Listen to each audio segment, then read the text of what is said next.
Uma busca histórica, projetada para alcançar o poder máximo de um ditador assassino. Hitler sabia que possuir isso concedia a ele grande poder e invencibilidade. É quase uma verdadeira versão louca do Código da Vinci ou algo saído de Indiana Jones.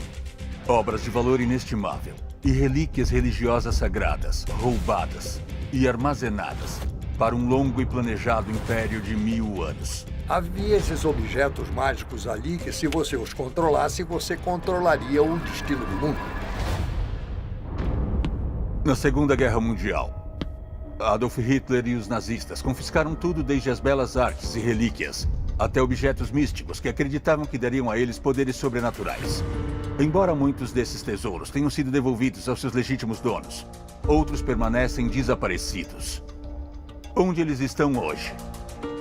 Há aqueles que acreditam que as respostas são encontradas no programa América. Segredos de Estado.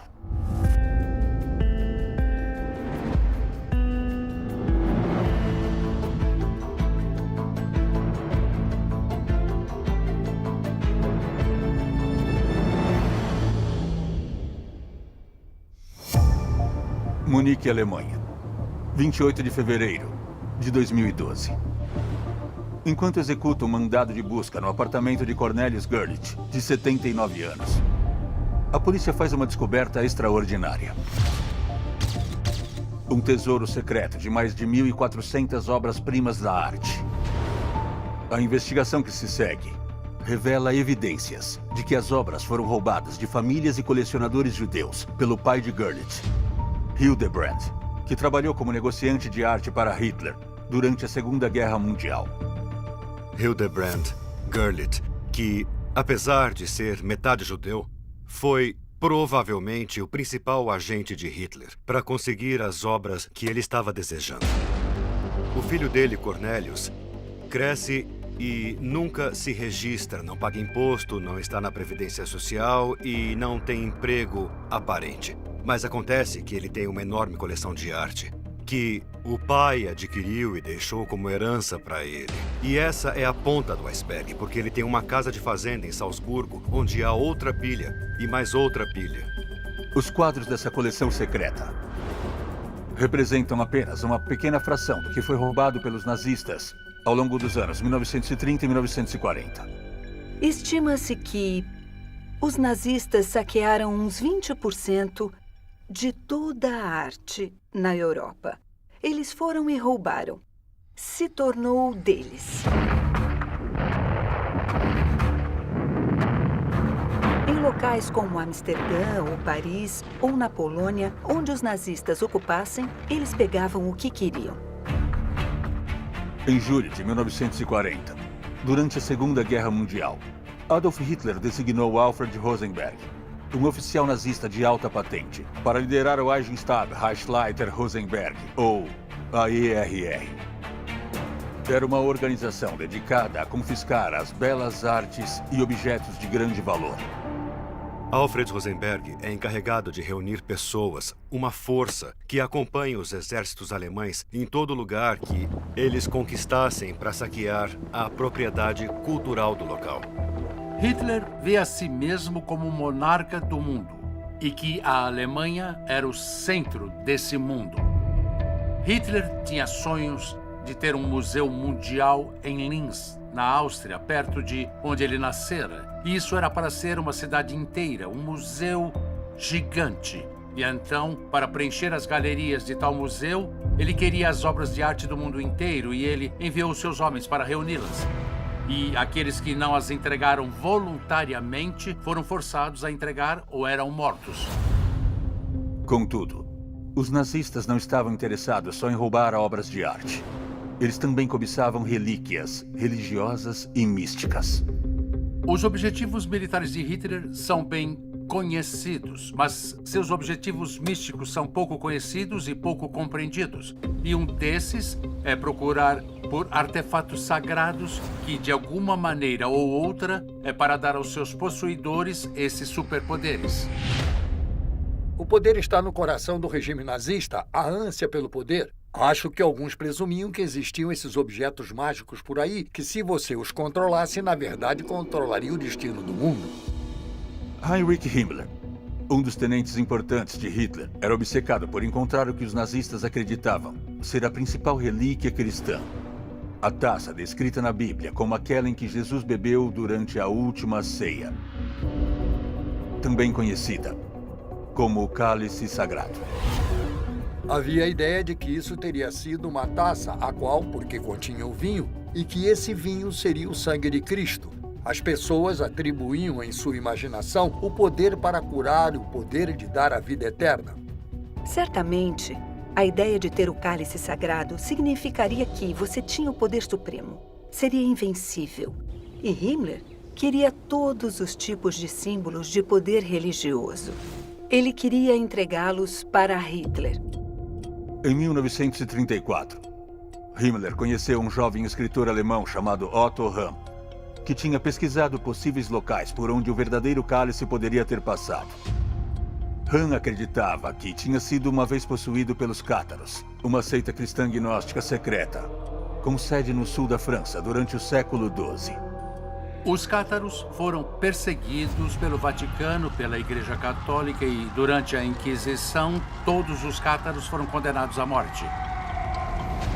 Um dos aspectos mais interessantes dos cátaros é o tesouro secreto que eles diziam que possuíam. Nunca foi realmente identificado o que era o tesouro, somente que o Vaticano o queria e que mandou soldados para pegá-lo, mas não conseguiram.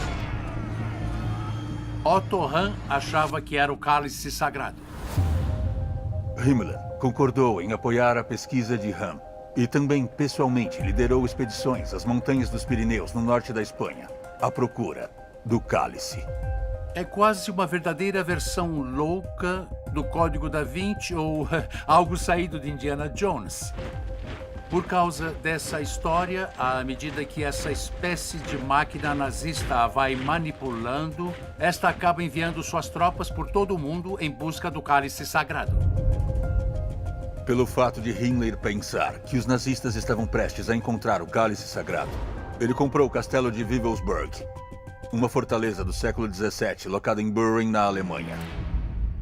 Himmler escolheu este local como sendo o local onde o cálice deveria ficar trancado em segurança. Ele também usou o castelo como um ponto de encontro-chave para o Schutzstaffel, ou a SS, a principal força de segurança e vigilância do partido nazista. Heinrich Himmler queria criar a SS, a Schutzstaffel, que era um tipo de sociedade secreta dentro do partido nazista. Apenas certas pessoas entravam. Havia todo tipo de cerimônia, você tinha seu anel de caveira, tinha toda a regalia que vinha junto, você era especial.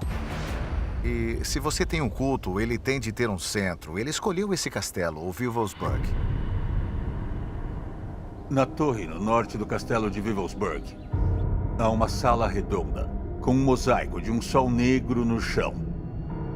Himmler e os membros da SS se referiam a isso como o Hall dos Líderes Supremos da SS.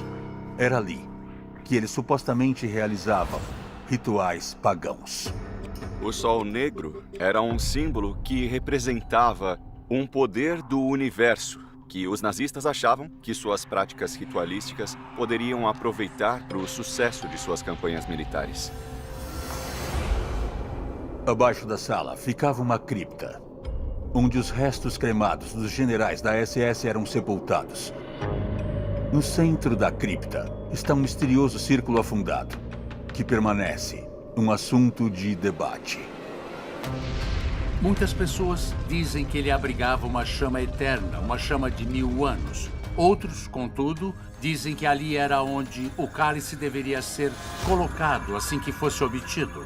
Himmler acreditava que iria fixá-lo ali no castelo, e este emanaria seu poder por todo o Terceiro Reich. A procura de Himmler pelo cálice sagrado provaria ser o único aspecto da agenda bizarra de Hitler para adquirir não apenas poderes místicos, mas também reescrever a história.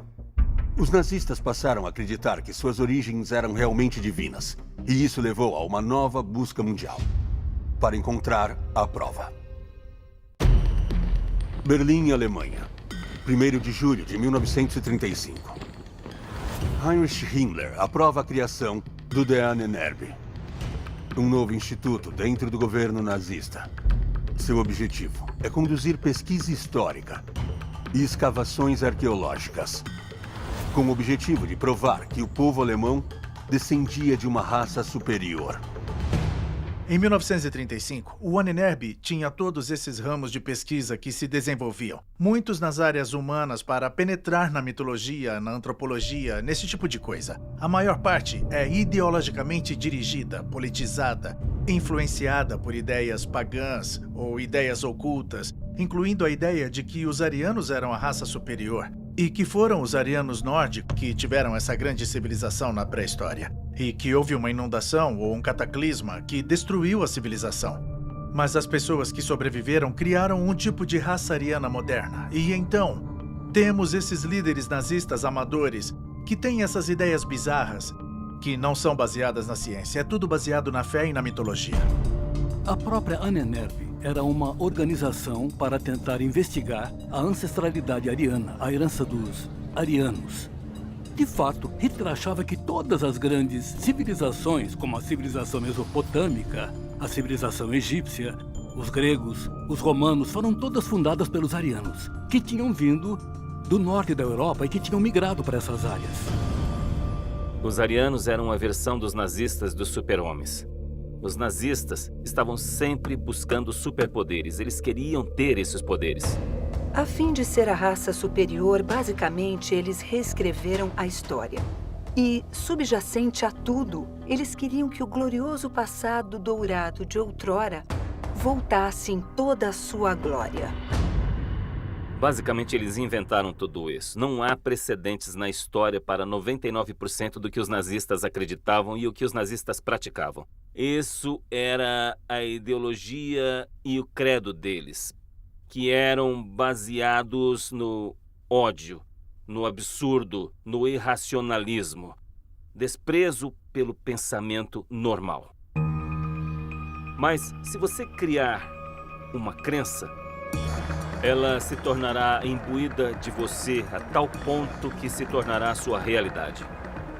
O que eles estavam procurando era algum tipo de simbolismo de poder nas coisas.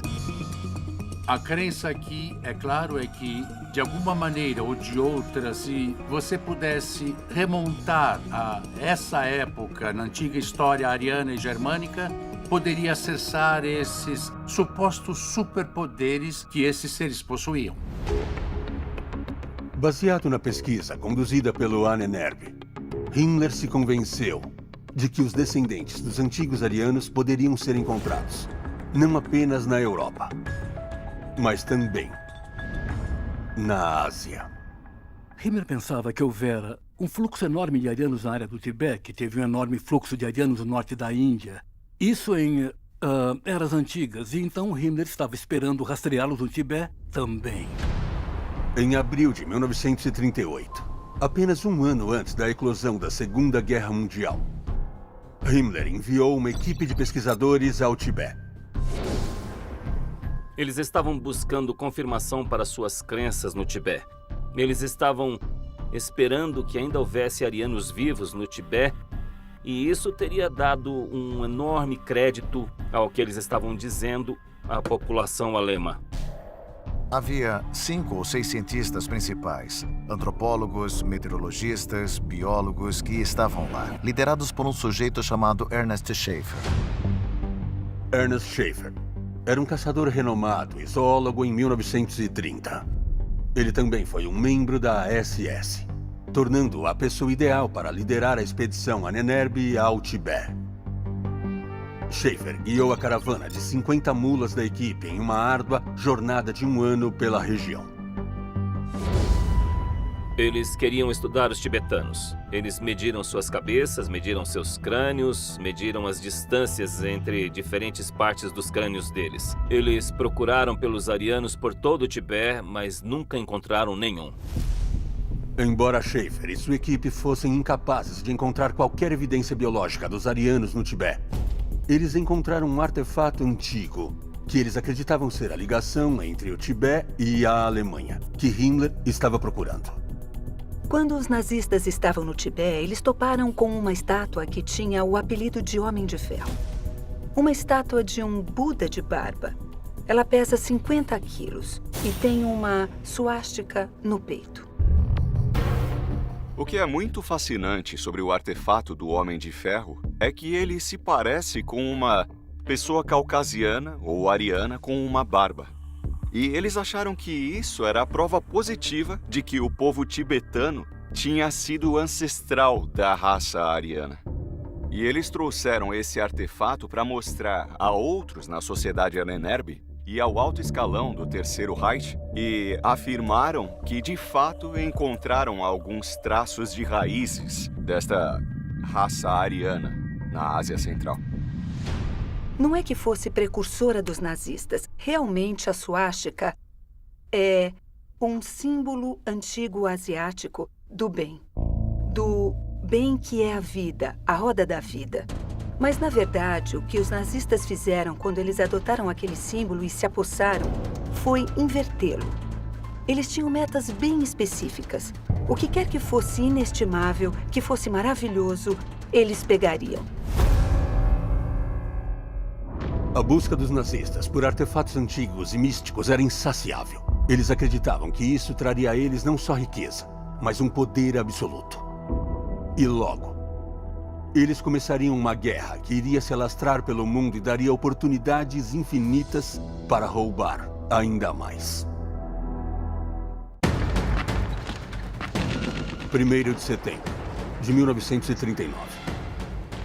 O exército alemão invade a Polônia.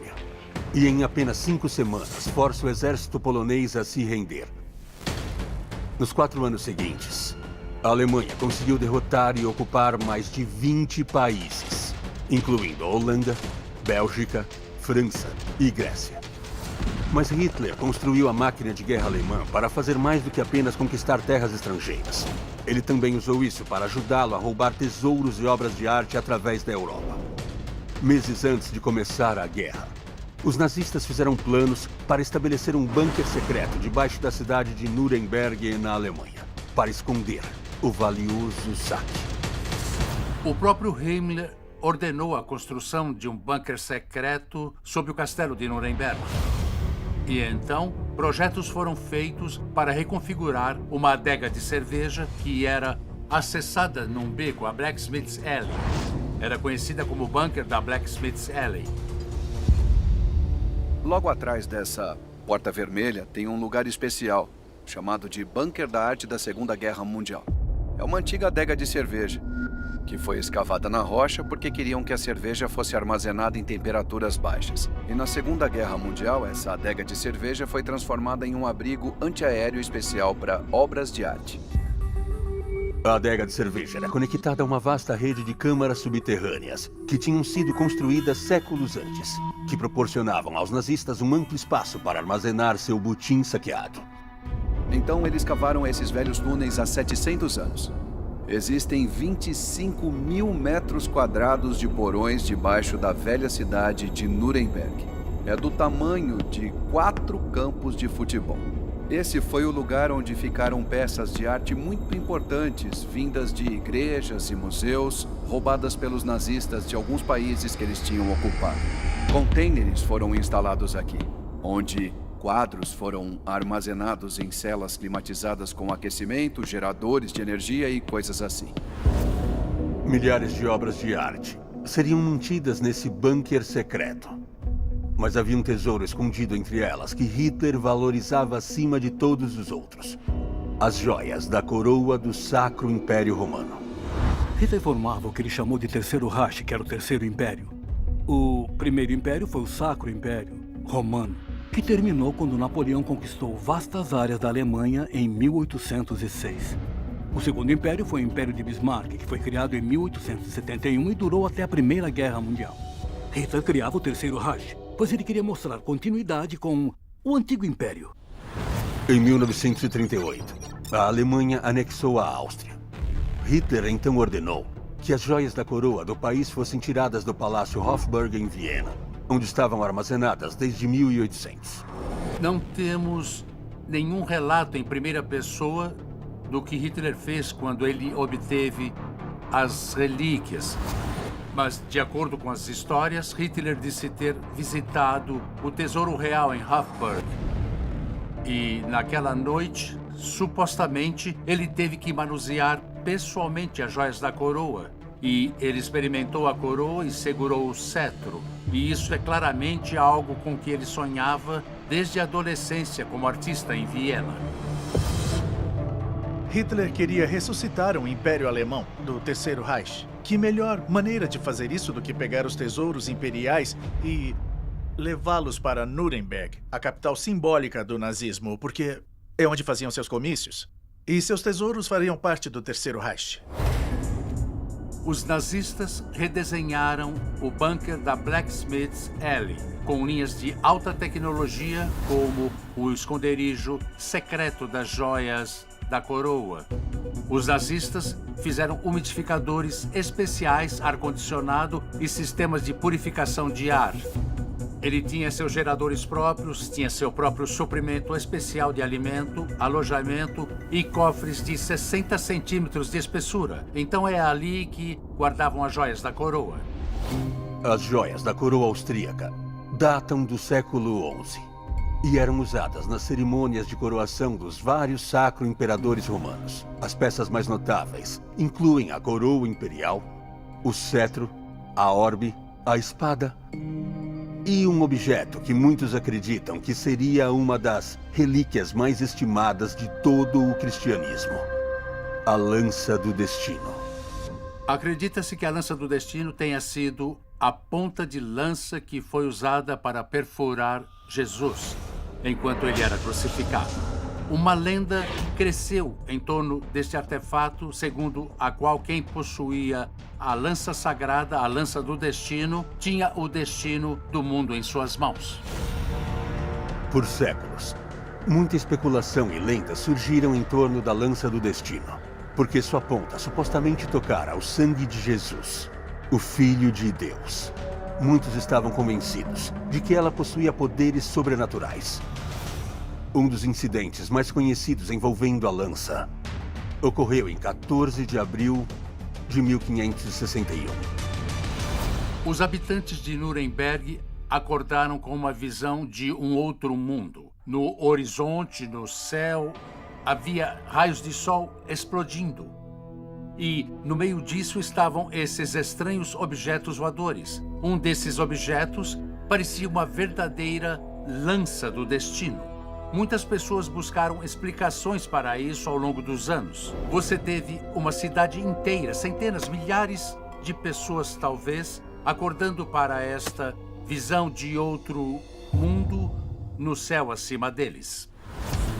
Para os nazistas, relatórios históricos de que o que foi visto foi uma enorme lança do destino no céu serviu para validar sua crença de que a lança continha não apenas um poder incrível, mas que a relíquia levada à Áustria era genuína.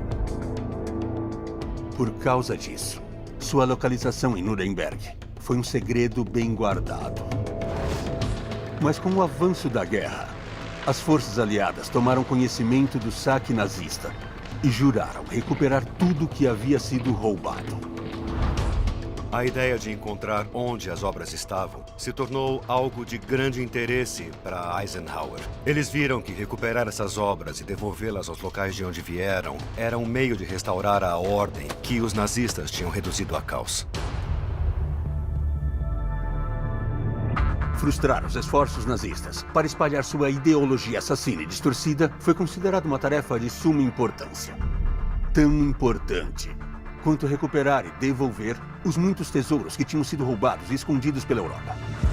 Para conseguir isso, seria necessário uma equipe de elite, diferente de todas, já reunidas em toda a história. Junho de 1943.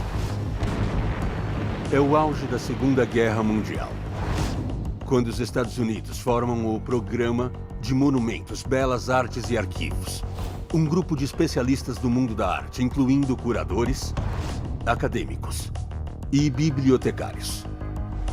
Sua missão era encontrar onde os nazistas tinham escondido seu butim de obras de arte europeia roubada e outros tesouros culturais e devolvê-los aos seus legítimos proprietários. A unidade consiste em mais de 300 homens e mulheres, a maioria dos quais são voluntários. E a equipe é coletivamente referida como The Monuments Men. Os aliados montaram esse grupo e eles se moviam com as nossas tropas para descobrir onde as coisas estavam. Eles tinham que perguntar às pessoas onde estavam e levar as obras de arte de volta até os países de origem. A tarefa deles não era apenas difícil, mas era muitas vezes perigosa. 2 dos Monuments Men foram mortos em combate, porque estavam avançando com o exército. Eles eram homens e mulheres corajosos. Uma unidade foi designada à Força Aérea para que os pilotos e bombardeiros soubessem onde não jogar bombas, tentando evitar, assim, a destruição de igrejas, os arquivos dessas igrejas e obras de arte. 6 de junho de 1944. Dia D. Tropas aliadas desembarcam nas praias da Normandia, na França, num esforço para expulsar o exército alemão para fora do território francês.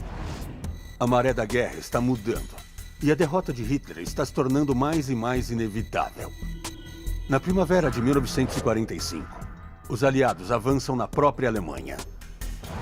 E os Monuments Men estão na linha de frente, procurando por lugares onde os nazistas tinham escondido todos seus ganhos ilícitos.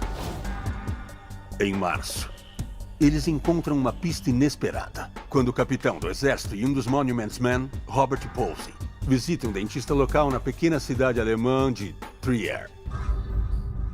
Robert Posey vai até o dentista. Por que o dentista faz isso, eu não sei, mas ele diz, sabe, você devia falar com meu genro. Ele está envolvido com arte. Então ele fala com o genro dele, que tinha ajudado os nazistas a fazerem o quê? A juntar e esconder um volume inacreditavelmente grande de pinturas, esculturas, retábulos, o que puderam, em uma mina de sal, em Altausee. Altausee é uma pequena cidade na Áustria Central, a menos de 800 quilômetros de Trier. Mas um combate feroz manteve os Monuments Men fora da investigação da mina de sal por 2 meses. Quando eles finalmente conseguiram localizá-la, eles encontraram 7.000 peças de arte nas profundezas do labirinto de túneis. O enorme esconderijo que foi encontrado na mina de sal de Altausee incluía quase tudo que você pode imaginar de valor que estaria normalmente em uma igreja ou em uma casa muito rica. Por exemplo, a linda escultura da pequena Madonna de Michelangelo, a Madonna de Bruges. Hitler armazenou uma enorme quantidade de arte, mas isso esteve muito perto de ser destruído naquela mina no fim da guerra, porque Hitler deu o que foi chamado de Ordem de Nero para tentar destruir tudo de valor antes que os aliados pusessem as mãos. Os nazistas que estavam encarregados da mina trouxeram grandes bombas para explodir a mina. Mas as pessoas que estavam vivendo ali por centenas de anos e tinham trabalhado nessas minas de sal não queriam que elas explodissem e removeram as 2 bombas que foram levadas para lá. Sobre a arte encontrada em Altausee, na mina de sal, gosto de pensar nela como destino porque é a contrapartida daquela ideia nazista do sobrenatural, do místico. Portanto, não foi só sorte, foi o destino ter sido encontrada. Uma das obras-primas que foram recuperadas da mina de sal de Altausee foi uma pintura cristã do século XV chamada de O Retábulo de Ghent. O Retábulo de Ghent era a obra de arte mais importante em toda a Europa, que os Monuments Men foram encarregados de encontrar. São 12 painéis e é a primeira pintura a óleo importante. Quase todo grande líder europeu queria tê-lo em suas coleções. As pessoas ficavam fascinadas, era uma bela obra de arte, teve um significado simbólico. Os nazistas podem ter roubado o Retábulo de Ghent, não só porque era uma obra de arte de valor inestimável, mas também porque eles acreditavam que a pintura continha um mapa em código que revelaria onde as relíquias cristãs sagradas estavam escondidas. O Retábulo de Ghent continha o que muitas pessoas consideram como um roteiro do misticismo católico e que todos os símbolos importantes do cristianismo estão ocultos, embutidos neste retábulo, incluindo o cálice sagrado, que é a peça central. Você tem um cordeiro que foi transpassado e seu sangue está fluindo para o cálice sagrado debaixo dele. E a ideia é que talvez o Ahnenerbe pudesse estudar o misticismo nesta pintura e ir encontrar esses artefatos. Então, isso se adaptou quase perfeitamente a toda a mitologia nazista. O retábulo de Ghent era uma obsessão especial de Hitler por causa do cordeiro místico e suas conotações em relação ao cálice sagrado. Sobre Hitler, você poderia argumentar que ele sequer acreditava em Deus, já que ele certamente via a si mesmo como um Deus. E parte da intriga enorme com uma obra como o retábulo de Ghent, com todas as suas imagens simbólicas, era que fazia parte do interesse dele em adquirir o que o tornaria mais semelhante a um Deus. Nas semanas finais da guerra, com o Exército Vermelho e as forças aliadas próximos a Berlim, os Monument Men continuaram a descobrir esconderijos de um tesouro imensurável. Eles estavam perto das relíquias que eles e o General Patton consideravam as mais críticas para resgatar.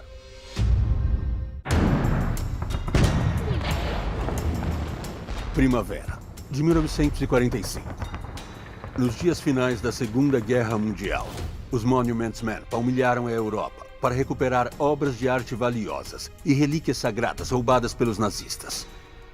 Era uma corrida contra o relógio, já que Hitler ordenara que suas tropas destruíssem aqueles itens valiosos, no lugar de permitir que eles caíssem nas mãos dos aliados. Com a Alemanha próxima da derrota, havia muito medo de que os nazistas destruíssem milhares de tesouros culturais antes que eles fossem encontrados. Mas os Monument Men são auxiliados em seus esforços por um poderoso aliado, o general George S. Patton. Patton foi um general muito talentoso, mas ele foi mais que isso, ele era místico. Sendo um místico, uma das coisas que o impressionou totalmente foi a lenda da chamada Lança do Destino.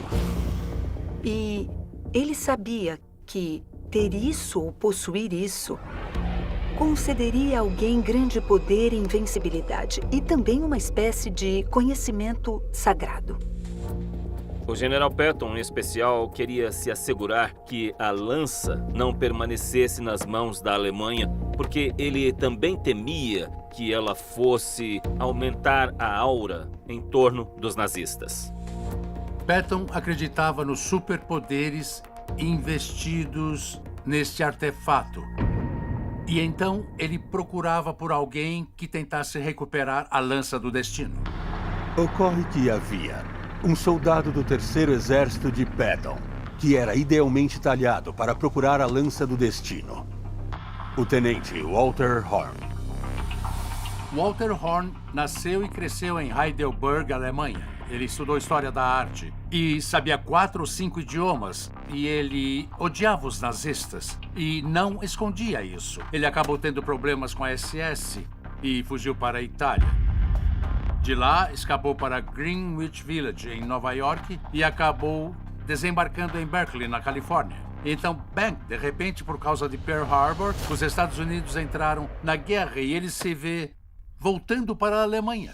E é realmente como se o universo tivesse enviado Walter Horn para recuperar essas relíquias.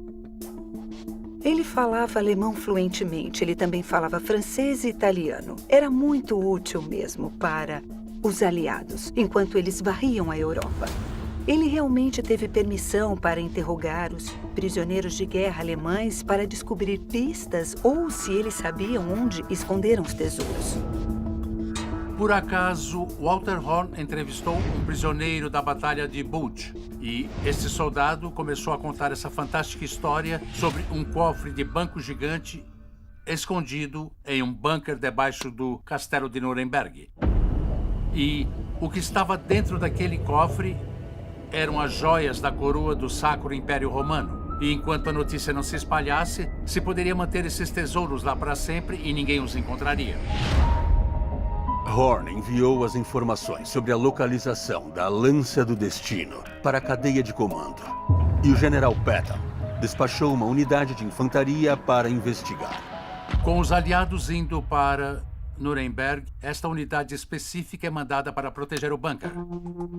Eles fazem isso e entram no bunker. Só que há 2 caixotes neste cofre, mas eles estavam vazios. E um caixote que desapareceu inteiramente. A lança está ali, assim como muitos outros acessórios das joias da coroa. Mas a coroa sagrada, o cetro, a maçã dourada e 2 das espadas faltavam. Tropas americanas recuperaram a Lança do Destino, que era seu objetivo principal. Mas o desaparecimento de outras peças-chave das joias da coroa configuraram um mistério. Mais uma vez, o General Patton recorreu a Walter Horn, que era agora oficialmente um membro dos Monuments Men. Após meses de investigação, Horn descobriu o que aconteceu com as joias da coroa desaparecidas. Horn acabou descobrindo que esses artefatos tinham sido transportados para outro bunker, escondidos no teto desse bunker. E Horn conseguiu revelar isso e recuperá-los. Mas o mais importante é que Horn compreendeu uma coisa que muitos generais aliados não tinham entendido. Que tudo aquilo fazia parte de um plano para criar o Quarto Reich. Os nazistas sabiam, naquele momento, que o Terceiro Reich havia caído. E então eles estavam preparando o terreno para o próximo. E parte desse trabalho de base foi preservar essas joias da coroa. Se isso permanecesse com os alemães, eles poderiam mostrar isso para os outros como um tótem daquele poderio de sua causa. Nós não teríamos esse material se não tivéssemos tanto poder. E algum dia, talvez os alemães diriam aos seus filhos e netos, nós nos ergueremos de novo. Graças aos esforços de Walter Horn, as joias da coroa finalmente retornaram ao Palácio Hofburg em Viena, onde permanecem até hoje. Mas há um aspecto curioso desta história que continua a suscitar debate. Os Monuments Men recuperariam a Lança do Destino em 30 de abril de 1945. Aproximadamente às 3h30 da tarde do mesmo dia, Adolf Hitler suicidou-se em seu bunker em Berlim. Há quem acredite que a morte de Hitler ser no mesmo dia em que ele perdeu a Lança do Destino não foi mera coincidência, e que a misteriosa relíquia reclamaria pelo menos mais uma vítima muito proeminente. Berlim, Alemanha. 8 de maio de 1945. O marechal de campo alemão Wilhelm Keitel assina o instrumento alemão de rendição, encerrando a guerra na Europa. Celebrações em massa são realizadas em todo o mundo, enquanto milhões de pessoas se regozijam com a derrota de Adolf Hitler e dos nazistas. Mas para o general americano George S. Patton, a vitória sobre a Alemanha foi importante. Não só porque acabou com o derramamento de sangue, mas porque os aliados foram capazes de recuperar um artefato místico que os nazistas roubaram. A Lança do Destino. Patton era fascinado pela Lança do Destino. Então, quando encontraram ela em Nuremberg, ele foi bem rápido em se apossar dela. O general Eisenhower suspeitou que Patton podia ter pego a lança para si, e acho que esse foi o medo que ele teve. A obsessão de Patton pela Lança do Destino rivalizava com aquela dos nazistas. E, de acordo com uma lenda, essa fixação pode ter custado a vida dele. O general Patton estava determinado a conseguir a Lança do Destino. E, de fato, ele realmente a tinha em sua posse. E a história conta, sim, você tem poder quando a tem, mas se perder a posse dela, você morre. E morre muito rápido. Na verdade, ele morreu logo depois que ele perdeu a posse dela num estranho acidente de carro. Curiosamente, tanto o general Patton e Adolf Hitler morreram logo após perderem a posse da Lança do Destino. Para alguns, O momento de suas mortes pode ser explicado por nada mais do que mera coincidência. Mas para outros, sugere que as lendas sobre a Lança do Destino e seu poder podem ser verdadeiras. Quando dizem que a realidade é mais estranha do que a ficção, certamente é neste caso. Um dos primeiros atos que Eisenhower fez depois que Patton morreu foi providenciar para que as joias da coroa fossem embaladas e devolvidas à Áustria e colocadas em segurança no Tesouro Real em Hofburg. Enquanto as joias da coroa, a do Sacro Império Romano e a Lança do Destino podem ter sido os artefatos mais significativos recuperados pelos Monuments Men, seu trabalho continuou depois que a guerra terminou. De fato, membros dos Monuments Men continuaram a procurar por tesouros roubados até 1951. A história não contada após a Segunda Guerra Mundial é sobre quantos desses artefatos, quantos desses tesouros desapareceram. E eles desapareceram por causa dos dedos pegajosos dos soldados americanos e dos alemães que procuraram financiar suas vidas após a guerra. Conforme o tempo passa, podemos nos aprofundar em contar a verdade sobre o que aconteceu e o que era sabido, porque é uma história a ser explorada. As obras desaparecidas podem estar em qualquer lugar, podem estar em coleções privadas, podem estar em cofres suíços. Não sabemos onde estão. Os Monuments Men tiveram o crédito pela recuperação de mais de 500 mil de relíquias, pinturas e artefatos, e por devolvê-los aos seus legítimos donos. Mas até hoje, mais de 100 mil itens ainda são considerados desaparecidos. Quem está com eles? E onde podem estar? Por enquanto, as respostas permanecem ocultas. Aqui no programa América, Segredos de Estado.